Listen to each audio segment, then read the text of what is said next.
Good evening, cult members, and welcome to Pop Culture Cult. I'm Sean. I'm Janice. This is going to be our instant under the theater non-spoiler review of A Quiet Place Day 1.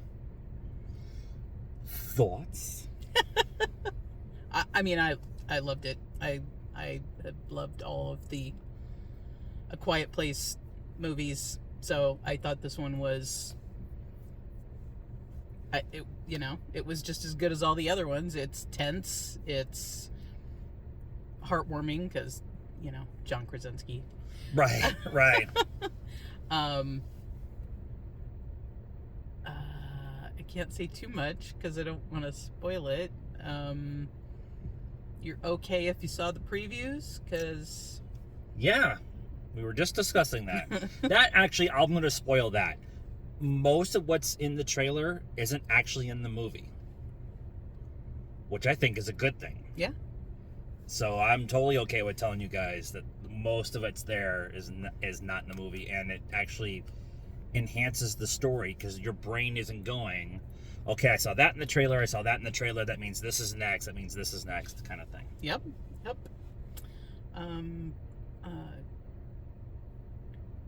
Jonathan Quinn? What's his... Joseph Quinn. Joseph Quinn. Yeah, I knew that. Is amazing. Yep. Amazing. He needs more roles in everything. Well, he's about to be very, very busy. Well, that's true. That is true. Lupita Luongo. What are names? Is amazing. As you know, she can cry on cue. Right. Frodo is amazing. Frodo's the third character in the whole movie.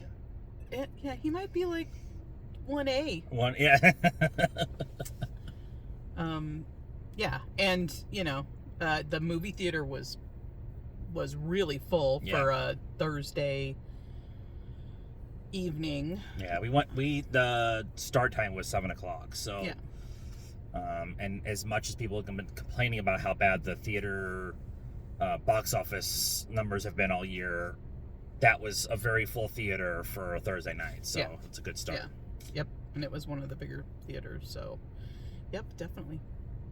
I also liked the first two, but I was very late to the first one because I don't do scary movies, and I'm okay with thriller and suspense and stuff like that, but like jump scares get me, and so I wasn't really excited about a jump scare movie, even though there's aliens in it, because I love sci-fi alien kind of stuff. So I was very late to it. I understood why it was amazing. It's amazing. The first one's amazing. Second one's really, really good. And this one is on par with those two. Both Lupita and Joseph's performances with very little dialogue.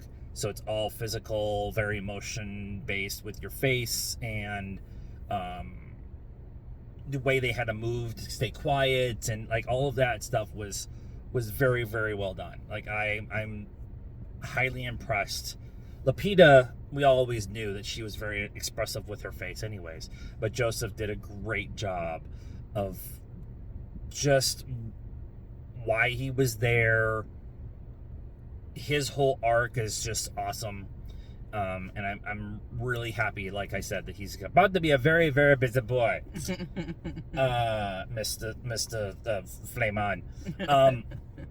John Krasinski said that he wanted a different kind of take on this universe.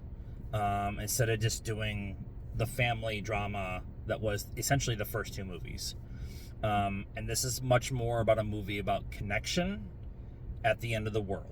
And that ultimately people are good, and will try to do their best to circle the wagons to help each other. In that process, we also learned that most everybody would be dead because people couldn't stay quiet in the goddamn theater. It wasn't like they were talking a bunch or whatever. It wasn't bad, but no. It was still like... It was amplified because of the silence in the movie. Yes, it is just like the first two. Yeah. If you go see it in the movie theater, open your candy before the movie starts. Don't do this with your straw. normally we don't complain about that stuff because that's part of the movie going experience. Is the everybody oohing and ahhing and laughing and joking and making noises when it was inappropriate and stuff like that. But when it's a movie like this where there's very little noise from the movie, you hear everything else that's going on. It's very interesting going from the country aspect to the New York aspect and the city aspect, especially after what New York has gone through in 2011. And they did a really good job of showing the devastation of New York from an alien invasion without destroying things that could be triggering. And I think that was a really well done aspect with everything. It's always really you kind of have to tiptoe when it's in New York because everything happened on September 11th. And so I think they did a really good job of having New York be the battleground without it being triggering for those who were still affected by all of that. And the aliens are still awesome.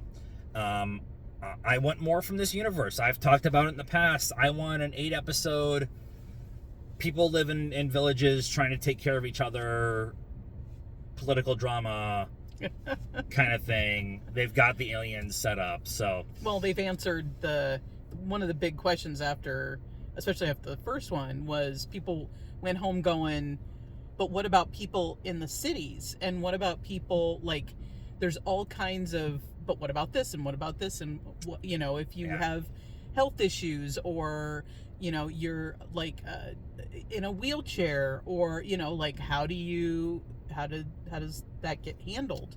And so it was cool to kind of show, I guess. I mean, they're not really giving you answers, but they're kind of showing what did happen for those some of those situations. Right.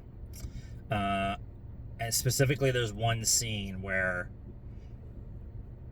you all know what is going to draw the aliens, and you all do it anyways.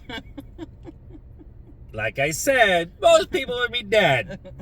Can't be quiet. Can't do it. Can't be quiet. Score. I'm giving it an 8.5. I'm at 8 right now. 8. Because there's one jump scare and I almost peed my pants. Because damn it. So let us know what you thought of Quiet Place Day 1. Yes. Yeah. Quiet Place Day 1. I'm like, is that the name? In the comments down below, please be nice. It's a requirement around here. Like this video, subscribe to the channel, hit the bell for notifications, follow us on all social media stuff, Facebook, Instagram, Twitter, and TikTok. Links in the description down below. And until next time, cult members, good afternoon, good evening, and good night now.